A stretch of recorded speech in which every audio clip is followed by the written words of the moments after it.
Hi, this is Alan from Alpus Group, and I'm just going to talk you through some of the latest news. We get lots of news from different sources. This happens to be a newsletter from Essential Information Group, and I thought I'd just make HMO landlords aware about a HMO licensing scheme which property investors are being caught out by. In fact, there's a raft of HMO licensing schemes being introduced across the country, according to Teresa Wallace, chair of the trade body Lettings Industry Council. Payments for misdemeanours is steep. Fines have risen as high as £45,000.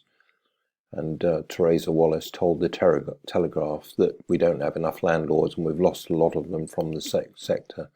Scaring them out is not helping the industry, and she doesn't think that the scheme is well publicised. Why would anyone think to look on their local authority website? Anyone could be caught by pure naivety. So a freedom of information request from the Telegraph found that landlords are typically being fined between £10,000 to £15,000 for failing to meet licensing scheming rules.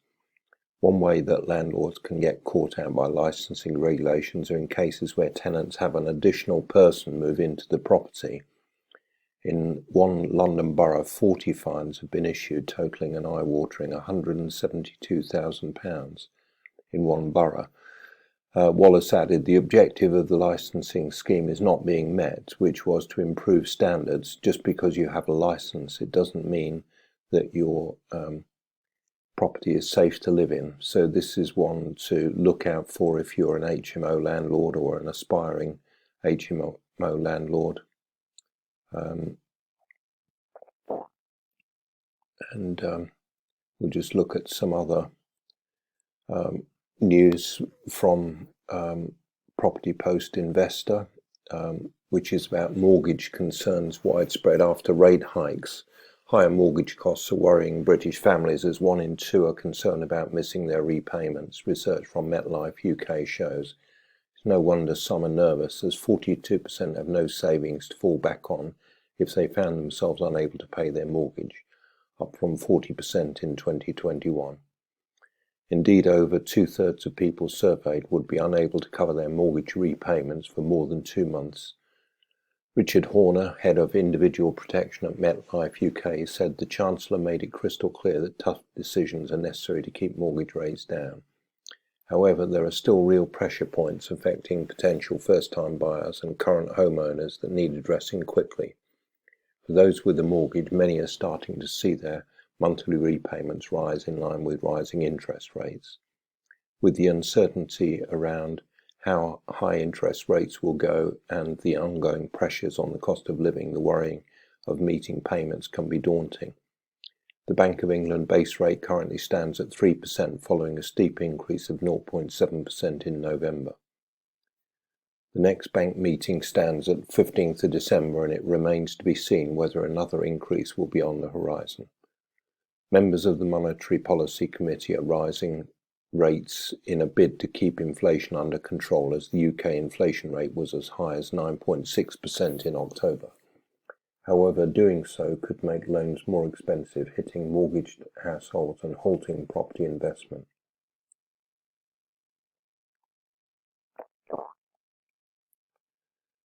Here's a topical post from Property Investor Post. It's that demand collapses as sellers slash prices. The news is 1 in 4, that's 25% of homes, have been sold at a discount since September, according to Zoopla research, as Hargreaves Lansdown says demand has fallen off a cliff since the infamous mini-budget.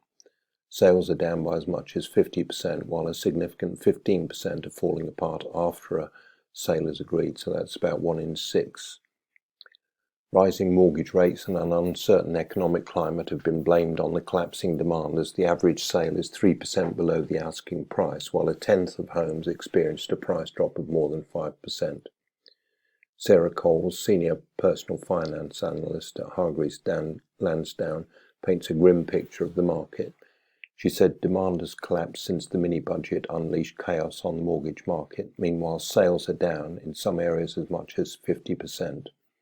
Even once a sale is agreed, the proportion of sales that are falling apart during the buying process is rising and has hit 15%.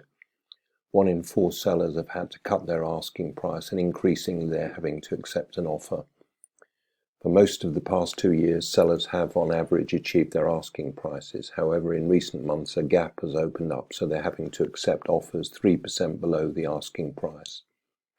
Zoopla estimates that when this discount hits 5 to 7%, prices will be falling, and that can't be far off now. There will be a 5% drop in house prices thanks to this period, Zoopla predicted. However, there are early signs that economic conditions are improving. While mortgage rates are still far higher than before the mini-budget, they've been on a downward trend since Rishi Sunak and Jeremy Hunt became Prime Minister and Chancellor respectively. Coles added, "There's not an awful lot to be cheerful about in the property market at the moment, but there is one bright spot. Mortgage rates are coming down, and according to Money Facts, 5-year fixed rates have dipped below 6%. As times get tougher and the threat of more rate rises starts to fade, we may well see these rates come down further. It's highly unlikely to be enough to turn the market around and see buyers return once we're deeper into recession. However, more manageable rates may well mean that the market correction isn't as dire as some analysts have predicted."